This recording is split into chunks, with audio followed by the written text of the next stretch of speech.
We often think of time as the great enemy of history, right? But it's not quite that simple. There are these hidden enemies working 24/7 to erase our past. So today, let's unmask these culprits together. Okay, just look at this. This isn't just some old book. It's a piece of our history, and it is literally being eaten alive from the inside out. This is what we're up against. And believe me, this is just one example of the damage done by a whole host of threats. So how do you fight an enemy you can't always see?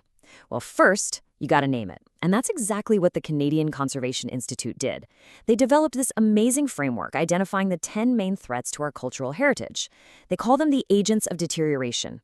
You can basically think of it as a most wanted list for museum curators and archivists. All right, so our first group of enemies, these are the sneaky ones. The ones you can't always see. They're literally part of the air we breathe.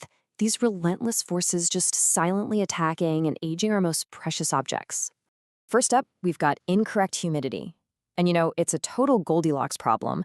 If it's too high, too much moisture in the air, you get mold, you get rust, things start to swell up. But if it's too low, everything dries out, gets brittle, and starts cracking. It has to be just right. Next on the list, agent number 2, incorrect temperature. Honestly, you can think of this one as a fast-forward button for natural aging.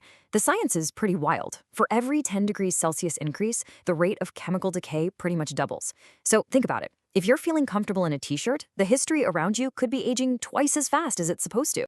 And to finish off this group of environmental culprits, we have a classic duo, light and water. Light, especially UV light, is like this slow, silent bleach. The damage is cumulative and you can never get it back. It just fades colors and weakens materials forever. And then there's water. It doesn't matter if it's a huge flood or just a tiny little leak, the damage can be catastrophic. And it's basically an open invitation for mold to come in and have a party. Okay, so we've talked about the slow and silent destroyers. Now let's switch gears to the sudden and the violent. These next agents, they can wipe out centuries of history in the blink of an eye. Agent number 5, fire. And this number, it's just staggering. 18 million. That is how many objects, how many pieces of history were lost in the fire at the National Museum of Brazil. It's just a brutal reminder of how completely and utterly fire can consume our shared heritage. Okay, next up is agent number 6, physical forces. And this is a really broad one. It covers everything from a catastrophic earthquake, all the way down to these subtle vibrations from a truck driving by, or even just a single heartbreaking drop. And yes, sometimes that physical force is completely deliberate. That brings us to agent number 7, criminals and vandals. We're talking about theft, of course, but also intentional damage, like that infamous attack on the Rothko painting at the Tate Gallery. These aren't just random acts of damage. They're really an attack on what these objects mean to all of us. So our third and final group of enemies, I like to think of them as the invaders. They don't come in smashing and burning. No, they're much sneakier. They infiltrate. These are the biological and chemical agents that creep into our collections and basically launch an assault from the inside out. So say hello to the Rogues Gallery, our 8th agent, pests. To these little creatures, our precious history looks like an all-you-can-eat buffet. They're drawn to all the organic stuff in our collections. The paper, the glue, the leather, you name it. And man, can they cause some devastating damage.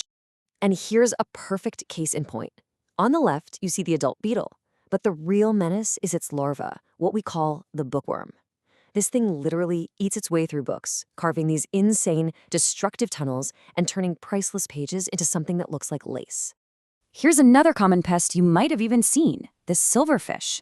Now, instead of tunneling through, this guy grazes on the surface. It just chows down on the starches and glues in paper and photos, leaving behind these awful patches of destruction. The other invader, our 9th agent, is totally invisible. Pollutants. And we're not just talking about smog from the outside world. No, the threat can come from inside the building. Gases coming off the very materials we use to store and display things, like wooden shelves or fresh paint, can cause metals to corrode and paper to just get brittle and fall apart. Okay, that brings us to our 10th and final agent. And I gotta say, in a lot of ways, this one's the most tragic of all, because this enemy doesn't destroy the physical object. It destroys something way more valuable, its meaning. The official term for it is dissociation, and it's basically what happens when an object gets separated from its story. A label falls off, a record gets lost, a digital file is deleted by accident. The physical thing itself might be in perfect condition, but without its context, without its story, its significance is just gone. I mean, really think about that. What's an ancient coin if you don't know where it was found or who used it? It's just a piece of metal. What's a family photograph without the names of the people in it? It's just a picture of strangers. It's a really profound, heartbreaking kind of loss. So, there you have it. We've met the 10 enemies of history. But, just identifying them, that's only half the battle. The actual ongoing fight to protect our heritage, well, that's a whole field of study called preventive conservation. And the core strategy is actually pretty straightforward when you break it down. First, you figure out the specific threats you're dealing with. Then, you control the environment. You actively manage that temperature, that humidity, that light we were just talking about. Next, it's just good housekeeping, keeping things clean to keep pests away. And finally, and this is a big one, you make sure that every single object is handled with extreme care. It's this constant, careful defensive game. When you really look at it all, what this shows us is that our shared memory, our connection to the past, it isn't guaranteed, not at all. It has to be actively defended against all of these powerful agents of deterioration, which really leaves us with a huge, crucial question. In this constant battle, what parts of our story do we choose to save?